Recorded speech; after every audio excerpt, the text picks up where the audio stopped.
అసమర్థ ముఖ్యమంత్రి చంద్రబాబు చేతిలో కూటమి దద్దమ్మ పాలన కొనసాగుతోందన్నారు వైఎస్ఆర్సీపీ విశాఖ జిల్లా అధ్యక్షుడు కేకే రాజు. ఇచ్చిన హామీలు అమలు చేయలేక ప్రశ్నించిన వైఎస్ఆర్సీపీ నేతలపై అక్రమ కేసులు పెట్టి వేధిస్తున్నారన్నారు. ప్రభుత్వ కార్యాలయాల్లో మహానాడు నిర్వహించేంత దిగజారుడు రాజకీయాలు ఎక్కడా చూడలేదన్నారు.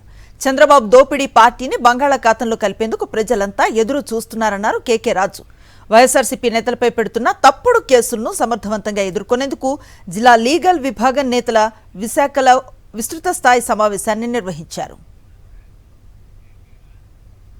ప్రభుత్వ అధికారంలోకి వచ్చిన తర్వాత ఒక దద్దమ్మ పరిపాలన, ఒక అసమర్థ ముఖ్యమంత్రిగా చంద్రబాబు నాయుడు గారు ఎన్నికలకు ముందు ఇచ్చిన ఏ హామీని కూడా అమలు చేయలేక రాజకీయాల్ని పక్కదావ పట్టించడం కోసం అక్రమ అరెస్టులతో, అక్రమ కేసులతో ఈరోజు సామాన్య ప్రజలపైన, వైఎస్ఆర్ కాంగ్రెస్ పార్టీ నాయకులపైన విరుచుకుపడుతూ ఉన్నారు. మీ మహానాడు క్లస్టర్లో జరిగిన మీటింగుల్ని వార్డు సచివాలయాల్లో, గ్రామ సచివాలయాల్లో, ప్రభుత్వ కార్యాలయాల్లో నిర్వహించడమే మీ దిగజారుడు రాజకీయాలకి నిదర్శనం. మొదటి నుంచి కూడా చంద్రబాబు నాయుడు తెలుగుదేశం పార్టీ కాదు, దోపిడీ పార్టీ, వెన్నుపోటు పార్టీ. ఇప్పుడు ఎన్నికలు వచ్చినా సరే మీ పార్టీని, మీ దుష్ట రాజకీయాల్ని బంగాళాఖాతంలో కలుపుతారంటే ఎలాంటి అతిశయోక్తి లేదు.